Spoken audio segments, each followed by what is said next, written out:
So, dito tayo ngayon sa may lugar na to na inabando na after ng Undoy. Kwento dito ng mga kapitbahay, meron daw ditong namatay na mag-ina dahil nalunod daw. Ibig sabihin nung nag-Undoy, talagang sobrang taas nung nangyaring baha dito.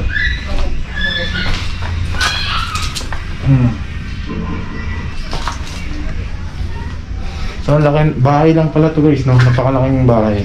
Nga, mula nung iniwan nga to, hindi na daw to binalikan talaga, hindi na tinirhan. Tapos, yun, ganito na. Kung saan napabayaan na, sira na yung mga gamit, mga bag, mga dingding, ganyan, kisame. Tapos pero wala na rin mga gamit talaga. Sayang din. Alam niyo yan. Mapapansin nyo, dami pang mga nakalat dito ng mga libro. Sobrang tigas na.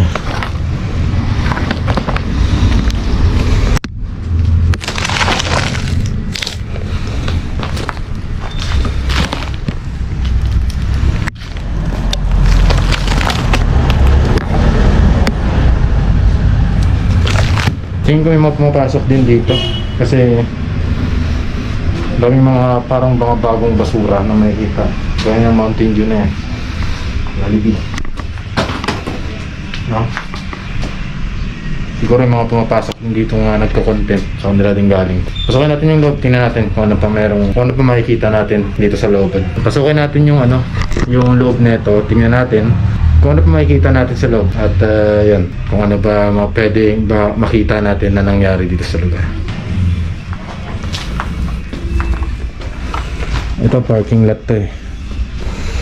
Ito na siguro pinakasala.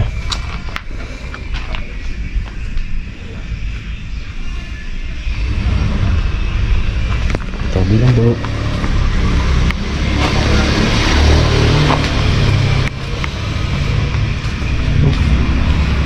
Ito lang kusina.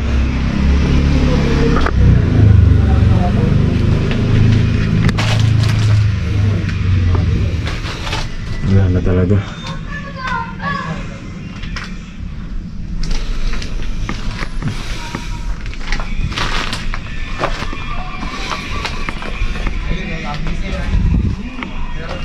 Ibig sabihin, sobrang binaha talaga itong bahay.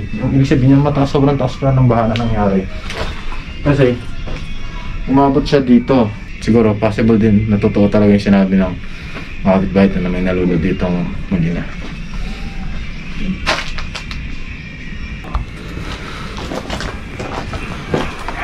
Meron pang salamin. See?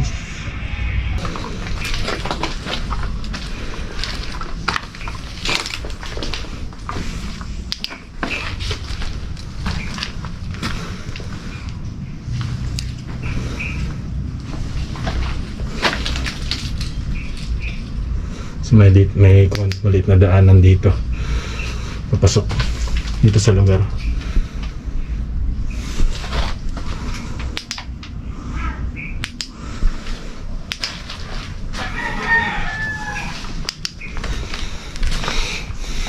Sobrang ganda ng detalye ng pinaglagyan ng kisame dati pero kahoy lang din naman yung ginamit, as I said.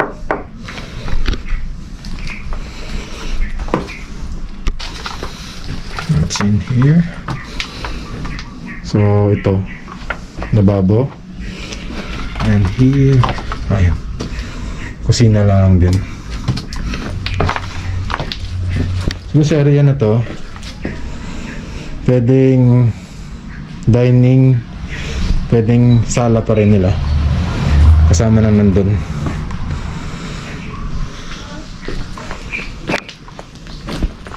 Parang may mga naglaro dito ng mga bata na pinagkakalkal yung mga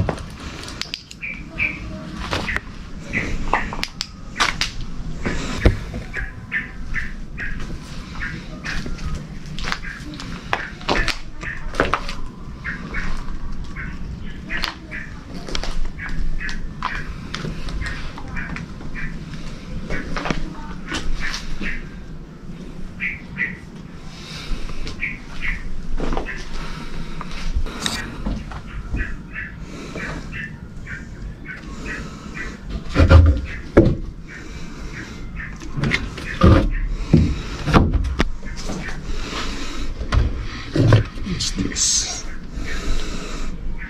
Parang vitamins.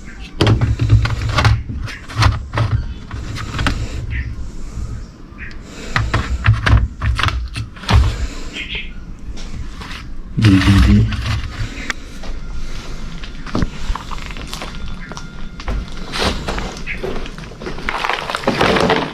Briefcase. Itong area naman, kwarto naman to, no?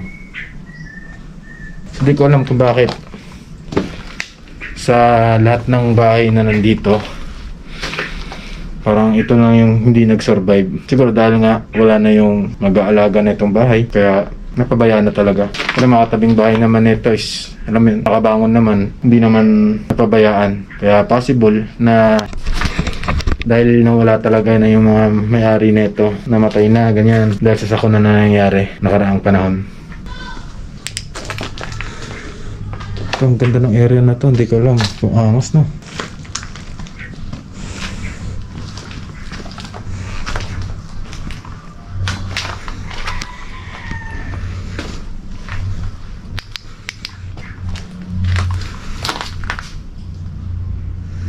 CR to, tapos merong bathtub.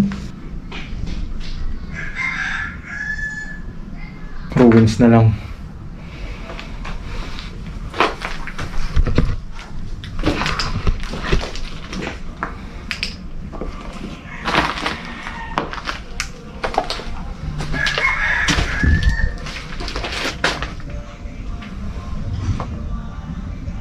Nagamit na meron dito. Okay bro.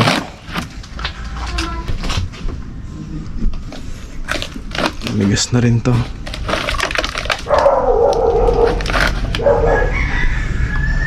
Tingin ko talagang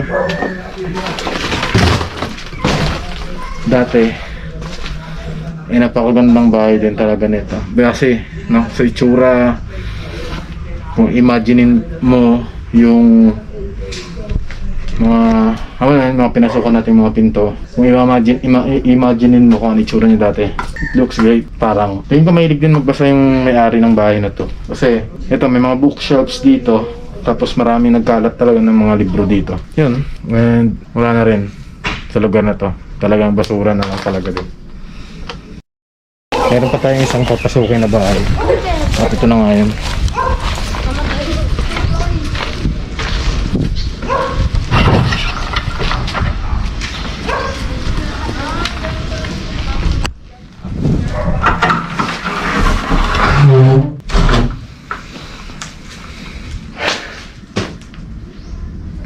Nakakalungkot lang. Kasi alam niyo yun, sa doon unang pinuntahan natin, isang pamilya na yung nawala dun eh.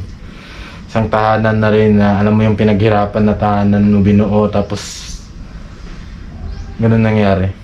Then ito, pangalawang tahanan, no? Pangalawang bahay na alam mo yun, nasayang yung pagod, yung paghihirap. Pero sana yun, pinimiss natin na sana wala namang nangyari sa mga tao dito nakatira.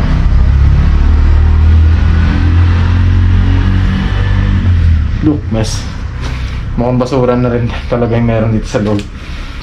Kasi trash na. Pero ito, maraming mga gamit dito. Feeling ko talagang walang na-survive dito yung may-ari, o sabihin natin meron, kakaunti na lang. Parang yung iba, the rest ng mga gamit dito ay nabulok na talaga. Pero feeling ko may pumupunta dito na ano, siguro yung mga yung mga nagtatabas ng mga damo-damo. Kasi may kita nyo dito yung yung boots, merong pang laban sa init, pang sombrero. So bago na to eh. Ayan, mga sako. Ito may karit pa dito, may ano pa dito kalaykay. Diba? Pala. Siguro dito na lang nila yung tao na may-ari nito, dito na lang niya tinatago yung mga ginagamit sa trabaho. Check natin yung mga kwarto dito, kung ano pa pwede nyo makita. Hindi na rin magpapakinabangan.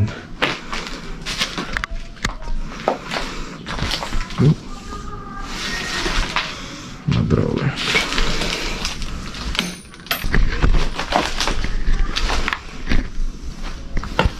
Ano? Mga cables. CR na punong-puno ng putik.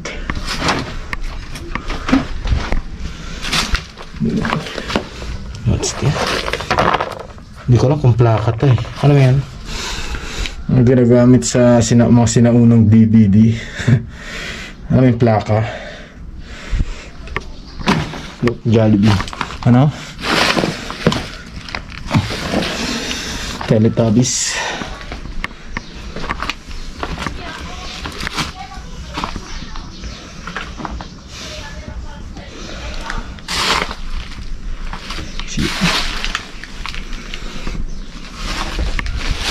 Basurang-basura na. Sa lugar na to, madami dito talagang mga abandonadong ganitong bahay. Kasi yung lugar na to ay bahain talaga. Pero di ko alam syempre kung paano nagso-survive yung mga nakatira dito. Pero malalaki rin yung bahay ng mga tao dito eh. Yun nga, di ko alam kung paano sila nagso-survive. Siguro pag alam nilang dito tatama yung bagyo, talagang nagpe-prepare na sila ng husto. Yan. Maraming pang abandonado ditong mga katabi. Mga ganitong bahay din. Hindi na natin silang papasukin kasi nga ganito lang din yung itsura. Puro na rin basura.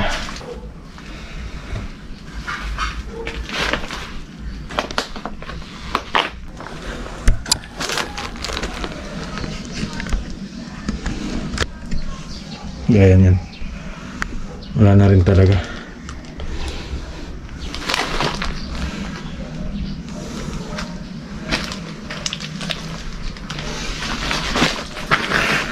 Puro damit na, no? Huwag ko napansin na puro damit na pala dito. Akala ko plastic lang. So, may mga bag. Nakakalungkot, no? Tsaka, alam mo yun, nakakalungkot siya. Ganon din, alam mo yun, sayang. Sayang yung mga bahay na to. Damn.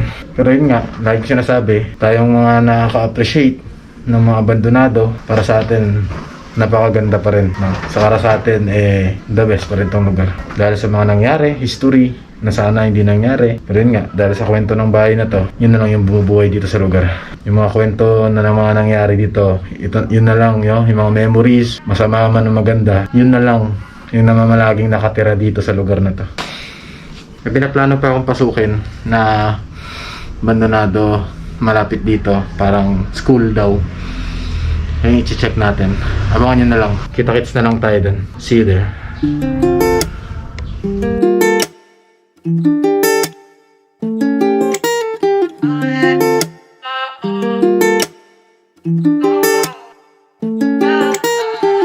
don't wanna be down with you, I cool off.